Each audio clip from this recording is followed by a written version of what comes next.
Estimados alumnos, continuando con nuestra maestría en Ciencias de la Educación, estamos iniciando un nuevo módulo, el módulo 2, que se denomina Marco Legal de la Educación.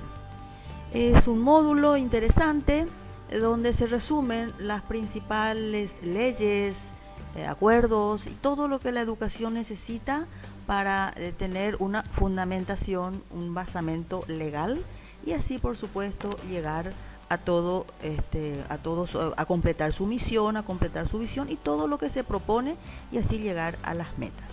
Espero que sea un módulo productivo, espero que sea de utilidad, que fundamenten cada vez más sus saberes y redunde eso en beneficio de sus actividades profesionales y, por supuesto, de la razón de nuestra existencia, que son nuestros queridos estudiantes, a quienes les debemos entregar lo mejor de nosotros.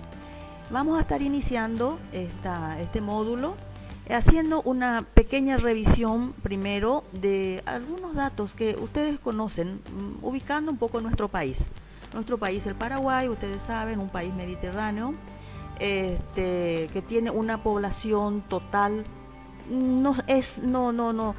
cuesta actualizar al día la población, porque saben ustedes de que el último censo realizado en el 2012, tuvo alguna falencia, entonces a veces que se toman datos del 2002, otras veces se toman datos del 2012, otras veces se hacen de la encuesta permanente de hogares, entonces son varios los datos que se toman, pero aproximadamente es un país que tiene 6.600.284 personas, según este dato que yo le estoy poniendo acá. No es un dato exacto, no es el último que existe, pero aproximadamente algunas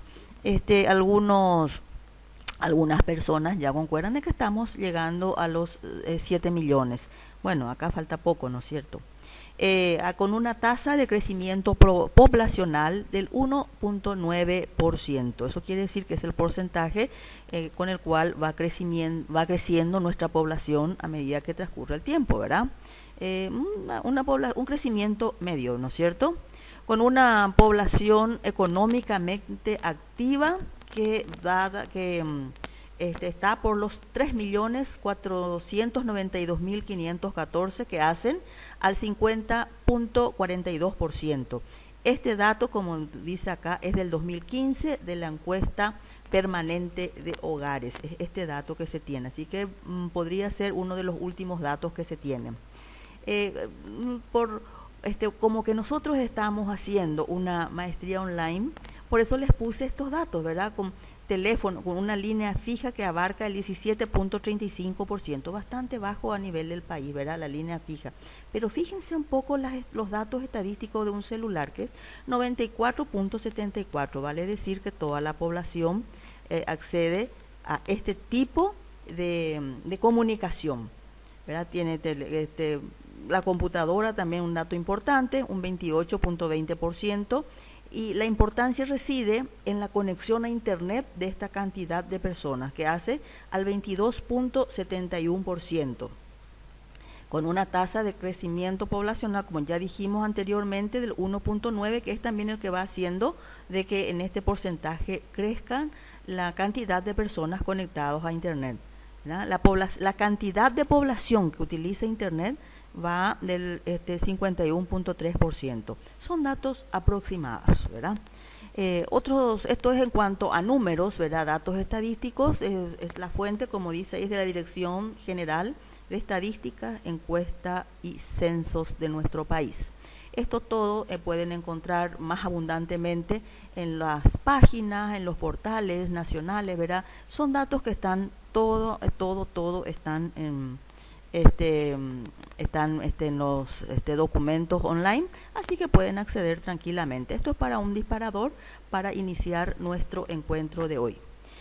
Hablando un poquito más de nuestro país, sabemos de que es un país eminentemente ganadero, ¿verdad? Es la mayor producción del país, está entre la agricultura y la ganadería, también con pequeñas industrias, explotaciones mineras en menor porcentaje, industrias también, pero por supuesto que si hacemos un comparativo con nuestros otros países a nivel Mercosur, no somos los que estamos en la vanguardia de estas producciones, pero sí tenemos un autoabastecimiento nacional interesante. En cuanto a lo social, los índices de pobreza no les traje porque pueden buscarlo ustedes, van variando bastante. Dicen que está disminuyendo en un 5% la pobreza en nuestro país. Existe también un alto porcentaje de pobreza extrema, especialmente en algunos departamentos. Bueno, son datos que pueden encontrarlo en las páginas o en los portales nacionales del país. ¿Por qué estamos hablando de esto? Porque hace un poco a la realidad socioeconómica, cultural del país. Y la incidencia que tiene la educación en estos aspectos es muchísimo. Ustedes saben que a través de la educación es que se puede conseguir los cambios o revertir todos los aspectos negativos que tenemos.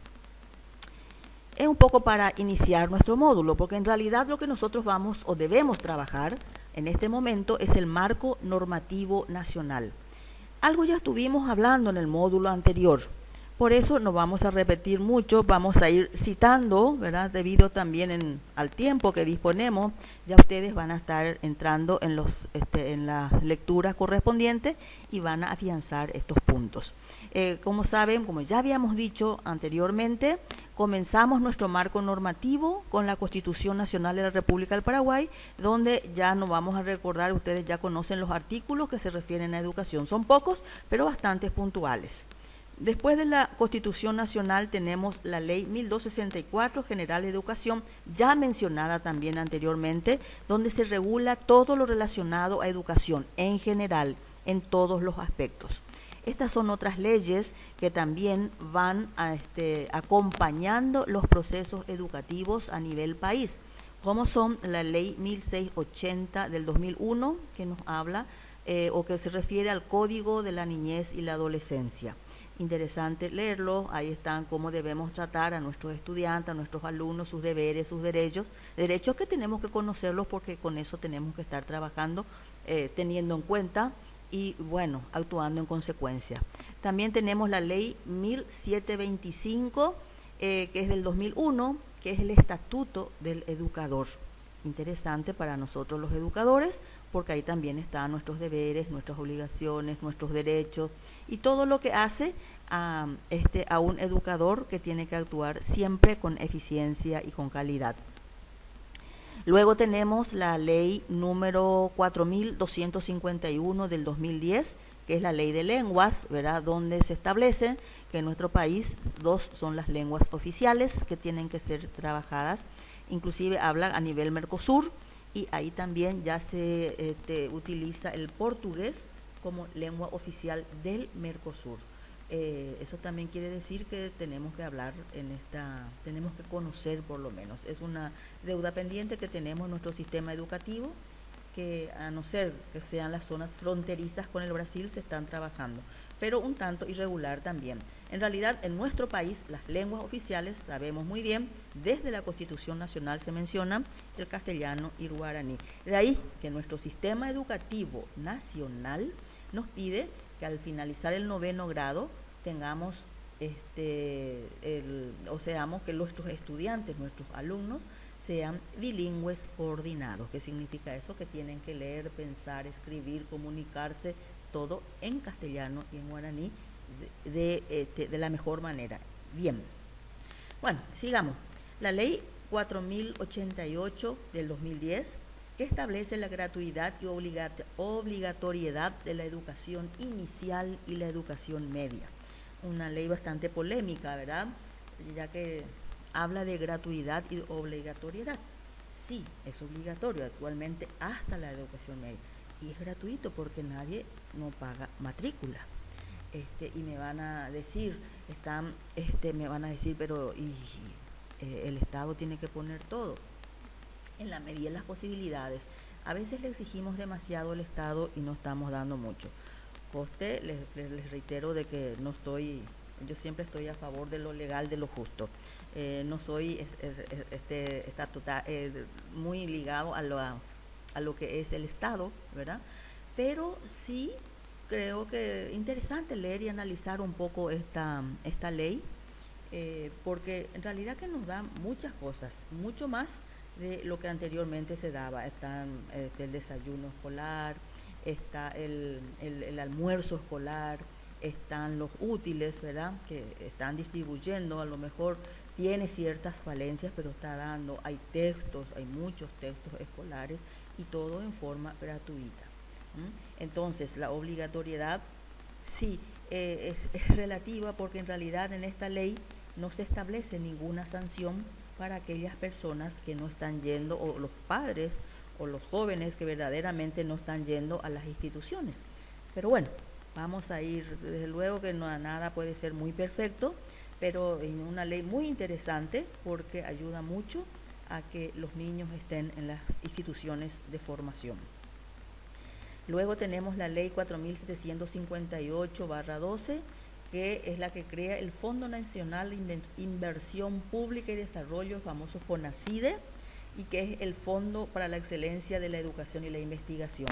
Ya habíamos dicho nosotros que la investigación también es una cuenta pendiente en nuestro país, y es algo que especialmente al nivel al que nosotros estamos trabajando, que es la educación superior, se tiene que instalar, se tiene que fomentar, se tiene que realizar, y bueno, tenemos que seguir insistiendo en estos aspectos.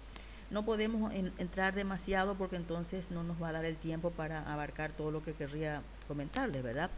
Después estas son políticas o planificaciones estratégicas que también redundan en la educación. Por ejemplo, la Política Nacional de Niñez y Adolescencia, donde se están trabajando con niños, con adolescentes fundamentalmente, con todas las líneas de riesgo que ustedes ya las conocen y que no vamos a entrar a discutir, seguramente que en otros módulos eso se lo va a hacer. Luego tenemos el plan estratégico de la reforma educativa, inicialmente fue el Paraguay 2020, es decir, cuáles son las acciones, primero ¿cómo se llaman? Los ejes estratégicos que tienen que ir trabajándose para lograr una mejor educación al 2020. Este plan estratégico comenzó prácticamente con el inicio de la reforma educativa, que fue allá por el año 93. Un poquito después ya se creó. Este plan estratégico, como vamos a ver más adelante, ya en el siguiente, ¿verdad? Se actualizó, ¿verdad? Se hizo un análisis porque hay ciertos ejes estratégicos que ya se cumplieron, ¿verdad?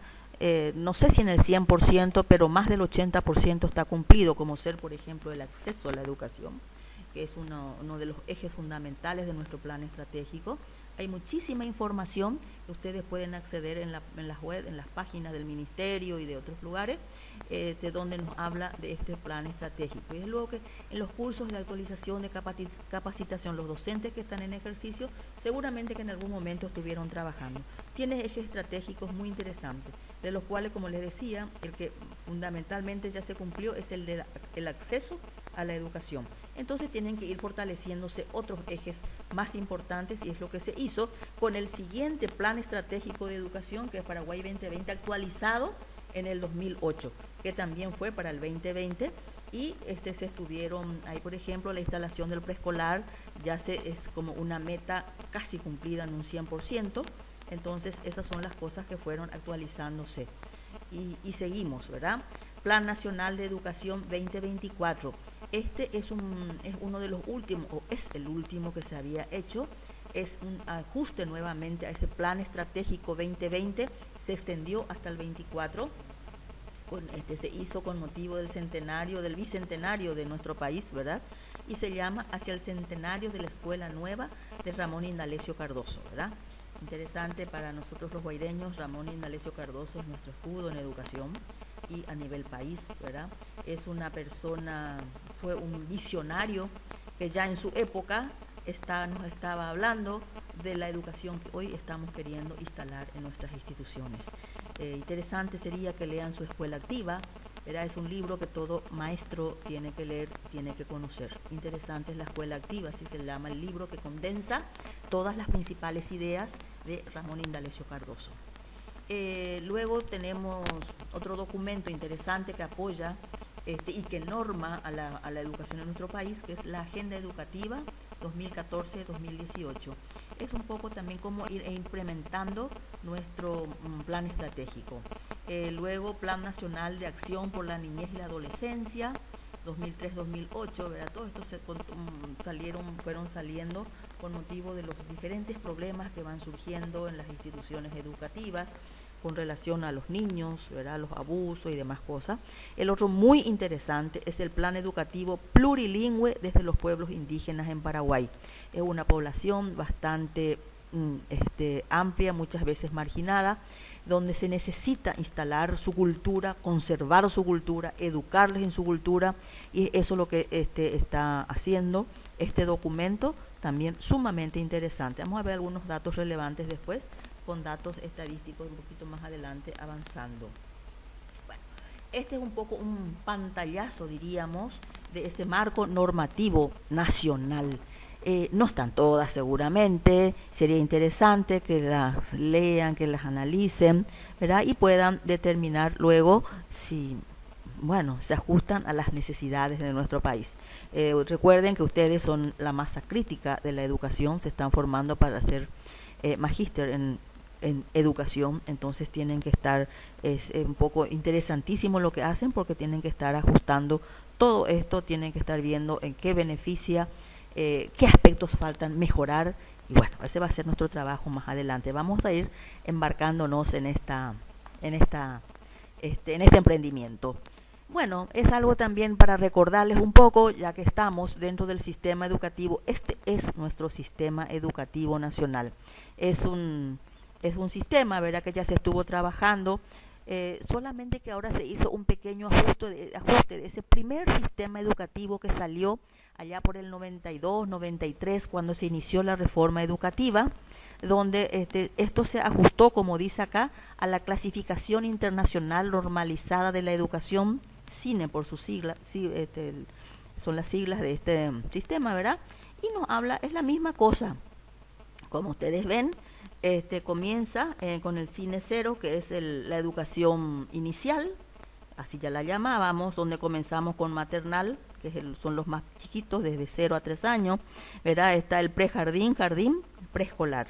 Saben ustedes, como ya habíamos visto, desde este nivel está la obligatoriedad en nuestro país. Es el CINE 0, ¿verdad? Esa es su clasificación. Después viene el CINE 1, que es la educación escolar básica, donde abarca solamente el primer y segundo ciclo, o sea, sería hasta el sexto grado, del primer grado hasta el sexto grado, porque el tercer ciclo de la educación escolar básica es el CINE 3, ¿verdad? Constituye ya el CINE 3 en la clasificación internacional. Se ajusta anteriormente, sigue llamándose educación escolar básica, primer ciclo, segundo ciclo, tercer ciclo, solamente que por las edades, como tienen ustedes ahí en la columna, que ya lo saben, no vamos a estar repitiendo, ¿verdad? Ya lo saben bien. Por eso es que se clasifica ajustándose a lo internacional. No cambió en nada nuestro sistema, solamente que se le fue ajustando a esta clasificación internacional.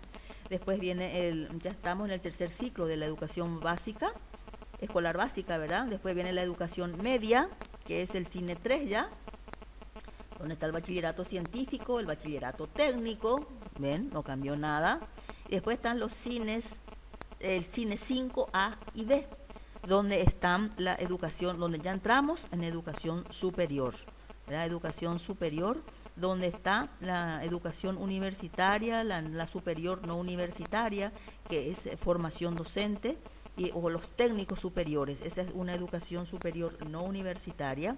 Todas las carreras de grado entran dentro de la educación superior universitaria, por eso es que se clasifica en CINE 5A y B, y el CINE 6, que ya son los doctorados, ¿verdad?, que es lo máximo que se tiene. La maestría, que es la que estamos haciendo, o las especializaciones, corresponde también al CINE 5. Así que estamos nosotros en esa clasificación internacional a este nivel, ¿verdad? Bueno, este es para recordarles nada más nuestro sistema educativo nacional vigente hasta hoy, desde el 93. Como les digo, la pequeña reestructuración que sufrió es para ajustarle a las normativas internacionales nada más. La estructura en sí de nuestro país no ha variado, sigue igual. Ahora, haciendo un poco algunos comentarios que podríamos hacer de cada una de estas leyes, ¿verdad? Les traje algunos datos que me fui sacando de agendas internacionales, especialmente del Banco Mundial, de la UNICEF, ¿verdad? Que son los organismos internacionales que más están ayudando, acompañando, apoyando, analizando, investigando lo que es la educación en nuestro país. La ley de educación, que ya habíamos mencionado anteriormente, la 1264, que data del año 98, constituye el principal marco normativo para la educación del país. Recuerden que tenemos otra nueva ley también, que es la ley de la educación superior, que acá no mencionamos, por eso les decía que algunas están faltando, es lo que ya estuvimos mencionando en el módulo anterior. Esta se refiere a la 1264, que es del Sistema Educativo Nacional, ¿verdad? Dice, sus primeros artículos explicitan los principios sobre los que se basan, entre los que se destacan la concepción de la educación como proceso integral y permanente. Ya decíamos anteriormente que hay otras normativas que se ajustan a la obligatoriedad, la gratuidad y la permanencia dentro de la institución. Otro punto interesante, el respeto y valoración a la diversidad y la cultura de la comunidad, donde hablábamos ya de la educación indígena, por ejemplo, que es la que tiene que estar incluida siempre, y la educación inclusiva también, ¿verdad? Otro punto, Estado como responsable de financiar la educación y garante de la igualdad de oportunidades. El Estado siempre con sus políticas educativas es el que tiene que estar financiando. Y creo que nuestro país lo hace, ¿verdad? Y una gestión descentralizada que se está probando, a lo mejor no está muy bien instalada aún en nuestro país.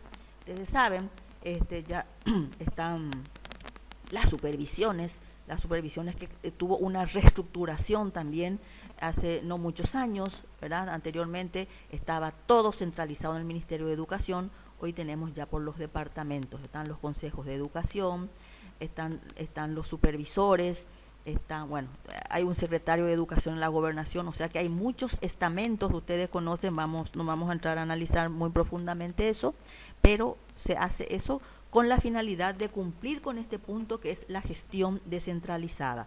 Muy interesante porque facilita las actividades a nivel departamental. Ya recapitulando algunos otros puntos importantes, se destaca, por ejemplo, los famosos cuellos de botella, o sea, los puntos negativos que solemos encontrar al analizar los resultados educativos a nivel país en este caso. No serán estos los últimos datos, pero entre otros tenemos dificultad en el acceso a preescolar. Y fíjense que estábamos diciendo que una de las metas que cumplían, que ya se está cumpliendo con el Plan Estratégico 2020. Pero dice acá, alrededor del 8% de la población de 5 años no accede al cursado de este grado. La demanda pendiente se concentra principalmente en las zonas rurales, ¿verdad? Donde hay muchas situaciones, ustedes saben, en las zonas rurales los niños muchas veces no viven con sus padres, son niños pequeños, algunos tienen que ir a lugares un tanto lejanos para asistir, es más difícil, pero es poco, el 8% nada más es el que ya no está dentro de la educación inicial. Son un poco los aspectos que tenemos que ir mejorando en nuestra educación. Dificultades en el acceso a tercer ciclo de la educación escolar básica. Alrededor del 12% de los estudiantes abandonan en la transición entre el segundo y el tercer ciclo y reside principalmente en las zonas rurales. Se dan cuenta que los problemas están instalados en las zonas rurales. Entonces, 8% de la inicial no está en aula. El 12% es la tasa de abandono al llegar al tercer ciclo, o sea, al séptimo grado, ya no están entrando, se quedan. Es un poco, es la mentalidad del adulto que siempre decía que al llegar el niño al sexto grado ya tiene todos los saberes instalados, cosa que hoy día no podemos decir que eso es cierto, pero es un poco la cultura con la que tenemos que ir luchando y tenemos que ir cambiando en nuestro país. El otro punto interesante, el fracaso escolar al comienzo del tercer ciclo, otra vez séptimo grado, ¿verdad? Los fenómenos de reprobación y abandono afectan 1 de cada 4 estudiantes entre el séptimo y el octavo grado. Es poco, ¿verdad? 1 de cada 4, pero sí hace a las estadísticas, porque ustedes saben que hay un cambio de modalidad, son muchos los factores, ¿verdad? La edad misma del joven que está ingresando en la adolescencia, el cambio de sistema de clases con docentes que van cambiando, ¿verdad? Están los afectos, o sea, un montón de factores que si nos ponemos a analizar vamos a tardar bastante. Otro punto importante, elevado abandono de estudiantes reprobados desde el tercer grado y muy elevados del sexto grado hasta el final de la escolar básica en el tercer ciclo. 9 de cada 10 estudiantes reprobados desiste de seguir estudiando. Termina en la escolar básica y no va a la media. Muchos son los factores, ¿verdad? No en todos los colegios están en la media, muchas veces tienen que cambiar de colegios, a lo mejor las distancias, un montón de factores todavía, pero analizando, no es ningún consuelo, pero cada vez va siendo más poco. Elevado desgranamiento en el tercer ciclo de la escolar básica y también de la educación media, más con mayor fuerza en la educación media es donde se ve mucho desgranamiento. Otros datos relevantes, la investigación. La investigación señala que más de 50.000 niños, niñas y adolescentes están fuera del sistema educativo. Se dan cuenta que en la totalidad no es poco, ¿verdad? Pero tampoco, comparando con 7 millones de habitantes, solamente 50.000 niños y adolescentes no están en el sistema, según datos del año 2014. Estos son datos del 2014. Algunos de ellos accedieron a la educación, pero la abandonaron o directamente no llegaron a los salones de clases por diversos motivos. La exclusión se registra en mayor proporción en zonas rurales nuevamente, sobre todo en la educación media, en escuelas oficiales y afecta especialmente a los varones. Ustedes saben que el compromiso del varón ya es estar en el mundo del trabajo y bueno, no se puede todavía en muchas familias hacer ese nexo de escuela, trabajo, coste que el niño por la ley que ya estuvimos mencionando anteriormente no está en condiciones de hacer un trabajo, ¿verdad? Eso es cosa de los adultos. Otros datos. El 30,1% de los niñas y adolescentes indígenas no concurren a centros educativos. Esto es un tanto elevado, ya les decía yo, 30,1%.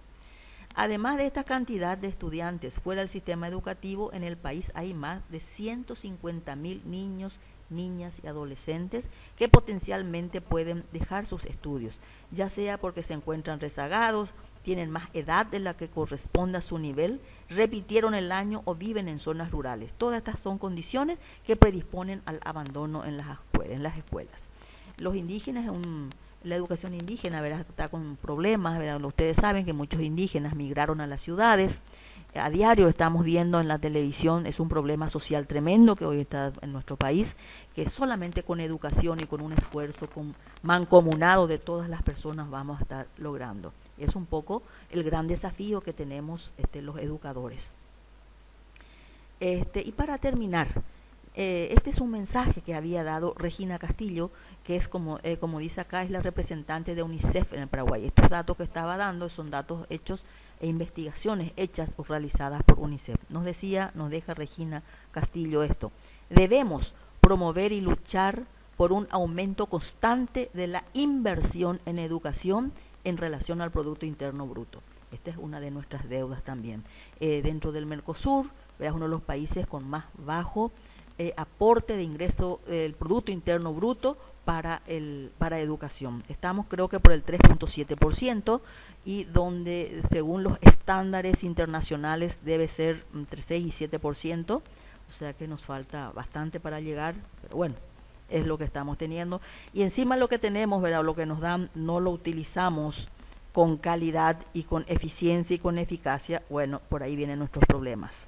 Menos mal que ustedes están analizando, van a hacer un análisis exhaustivo de toda esta situación, todos estos problemas, y ojalá que reviertan en sus actividades y cambiemos nuestra educación.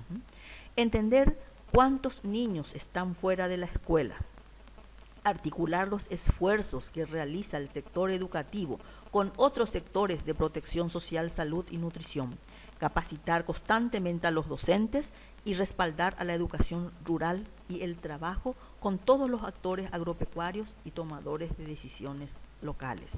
¿Verdad? Importante, ¿verdad? Acá nos habla de la nutrición, nos habla de la salud, que es otra situación, ¿verdad? Y hay muchos factores que inciden en nuestros procesos educativos. Para salvar esto es que hoy el Ministerio de Educación está haciendo la merienda escolar, por ejemplo, pero no basta, no basta. Necesitamos una mayor inversión necesitamos mayor trabajo, necesitamos que entreguemos con más fuerza nuestro tiempo para lograr una verdadera educación de calidad. Bueno, estimados alumnos, para no cansarles, creo que ya les dejo con las lecturas que tienen que realizar y los trabajos. Les insto a que lean mucho, trabajen, dediquen un tiempo a su formación, dediquen su tiempo a buscar informaciones útiles que redunden en beneficio de su trabajo. Que tengan una buena jornada y un abrazo desde Villarrica y desde la Universidad Privada del Guairá. Buenas tardes.